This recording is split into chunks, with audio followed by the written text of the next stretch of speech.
अपने गुरु को सबसे अच्छी गुरु दक्षिणा एक शिष्य के द्वारा क्या दी जानी चाहिए? जो गुरु ने नाम दिया है, मंत्र दिया, खूब जप करो, यही गुरु दक्षिणा है। रुपया, पैसा, फल फूल, कपड़ा लत्ता, ये तो जीवन उपयोगी सामग्री आप नहीं दोगे तो भगवान कहीं ना कहीं से दे देंगे। गुरु इसलिए नहीं शिष्य बनाता कि तुम उसको रोटी दो, कपड़ा दो, पैसा दो, इसलिए नहीं बनाता। इसलिए बनाता है कि तुम स्वयं भगवान को अर्पित हो जाओ, तुम भगवदानंद को प्राप्त हो जाओ, तुम्हारे अंदर का ज्ञान नष्ट हो जाए, तुम्हें भगवत प्राप्ति हो जाए, इसलिए शिष्य बनाया जाता है। तो गुरु की इच्छा क्या है? आप भगवत प्राप्त हो जाओ। तो भगवत प्राप्त कैसे होगे? जो गुरु जी ने नाम दिया, मंत्र दिया, उपासना दी, वैसे चलो। अगर वैसे ना चलो तो गुरु प्रसन्न नहीं होंगे। अगर असली बात है तो वो सब मायाकृत वस्तुओं से गुरु प्रसन्न नहीं होते। गुरु प्रसन्न होते हैं मन वचन कर्म से, उनकी आज्ञा का पालन करें। आज्ञा समन सुसाहब सेवा, अपने गुरु की आज्ञा का पालन करना, इससे बड़ी और कोई भेंट नहीं है। और गुरु की सबके लिए एक ही आज्ञा है कि तुम भजन करके, अच्छे आचरण करके भगवान को प्राप्त हो जाओ। ये फल फूल, रुपया, पैसा, खान पान, ये तो विश्वम्भर भगवान उनकी शरण में हो तो देते हैं, चराचर जीव को देते हैं। तो संतों का भरण पोषण नहीं करेंगे क्या?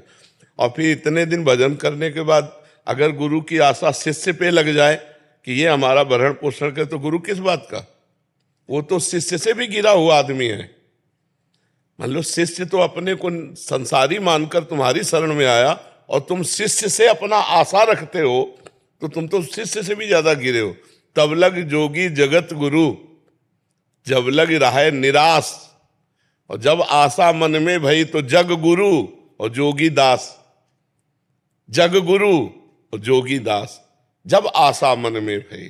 तो गुरुजनों की आशा एक ही है कि चराचर जगत भगवत स्वरूप है, ऐसा तुम समझ जाओ और खूब भगवान का भजन करके भगवान को प्राप्त हो। यही सबसे बढ़िया भेंट है। अगर सांसारिक भेंटे की बात कही जाए तो वो गुरु को नहीं चाहिए। अगर आपने मान लो कोई वस्तु दी तो उसकी व्यवस्था है, और जब वस्तु ही नहीं तो व्यवस्था ही नहीं। हर समय भजन में लगे। और रही इस शरीर के पोषण की बात, वो तो भगवान की जिम्मेदारी। योगक्षेमम भाम्यहम, आप सब चले जाओ। देखो किसी से मांगा जाता है क्या? बिना मांगे अन मांगे आगे आवे गो, जो पल लागे पल को। भगवान दे रहे, किसी से कोई संकेत भी नहीं किया जाता। तो गुरु को आवश्यकता है आपके मन वचन कर्म से आज्ञा पालन की, ना कि रुपया पैसा भेंट सामग्री की। अगर आप अपने गुरुदेव की आज्ञा का पालन करते हैं तो आप सच्ची भेंट दे रहे हैं।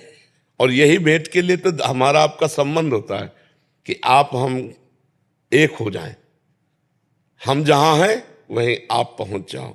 ये इसीलिए तो संबंध होता है। ये थोड़ी कि तुम जाओ वहां हम पहुंच जाएं, है?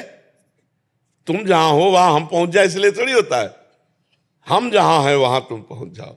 तो गुरु निष्काम अवस्था की चरम सीमा भगवत स्वरूप में, तो आप भी पहुंचो वहीं भजन करके। यही भेंट है।